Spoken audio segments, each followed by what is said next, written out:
तो hello guys, आप सभी कैसे हैं। आई होप सभी अच्छे होंगे और अच्छे से स्टडी कर रहे होंगे। तो आज मैं आप सभी को बेसिक सी चीज़ें बताने जा रहा हूं जो है लैंडोल्ट का प्रयोग। तो मैं लैंडोल्ट के प्रयोग के बारे में आप सभी को बताने जा रहा हूं। सबसे पहले लैंडोल्ट ने अपने प्रयोग में दो अलग अलग पात्र लिए। दो अलग अलग पात्र मतलब दो अलग अलग बीकर भी हो सकता है, वो कोई बोतल भी हो सकता है, वो कुछ भी हो सकता है। ठीक है, मतलब दो अलग अलग पात्र लिए। तो मैंने इसमें क्या लिया है, ये दो बोतल लिया है। ठीक है, सबसे पहले उन्होंने क्या किया कि दो एच आकार की नली के माध्यम से जोड़ दिए। एच आकार की जो है उन्होंने नली के माध्यम से जोड़ दिए। ठीक है, एच आकार की नली के माध्यम से जोड़ने के बाद उन्होंने एक में सिल्वर नाइट्रेट तथा दूसरे में सोडियम क्लोराइड का विलयन भर दिए। सबसे पहले उन्होंने क्या किया, जो दोनों विलयन का है वो द्रव्यमान ज्ञात कर लिया। ठीक है, द्रव्यमान मतलब जो एक प्रकार से जो है ये भार है। क्या है, एक प्रकार से भार है। ठीक है, द्रव्यमान ज्ञात करने के बाद उन्होंने पात्र को उलट कर दिया, मतलब उल्टा दिया।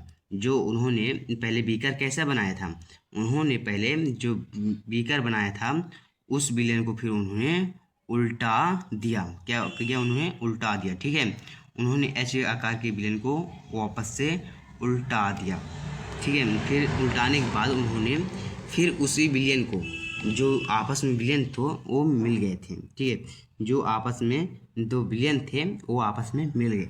इसके पश्चात उन्होंने फिर से उसी विलयन का द्रव्यमान मतलब भार ज्ञात कर लिए। ठीक है, उन्होंने देखा कि अभिक्रिया के पहले और अभिक्रिया के बाद द्रव्यमान में कोई परिवर्तन नहीं होगा। तो आप लोग कैसे लिखेंगे दोस्तों, तो चलिए बताते हैं।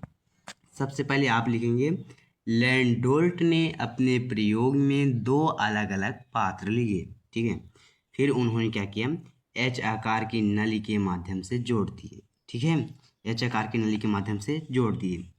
फिर उन्होंने एक पात्र में NaCl तथा दूसरे पात्र में उन्होंने AgNO3 का विलयन भर दिया और उसका द्रव्यमान ज्ञात कर लिया। जैसे मैंने आपको बताया कि दोनों विलयन को भरने के बाद दोनों का द्रव्यमान मतलब भार ज्ञात कर लिए। ठीक है, फिर भार ज्ञात करने के बाद क्या किया उन्होंने, इसके बाद उन्होंने पात्र को उलटकर दोनों विलयन को आपस में मिला दिया।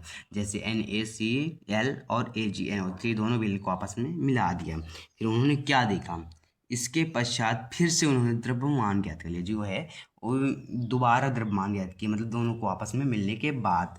ठीक है, ये फिर अभिक्रिया के पहले उन्होंने देखा कि अभिक्रिया के पहले व अभिक्रिया के बाद द्रव्यमान में कोई परिवर्तन नहीं होता। तो आप सभी लोग जो हैं लैंडोल्ट का प्रयोग जो है आप सभी लोग समझ ही चुके होंगे।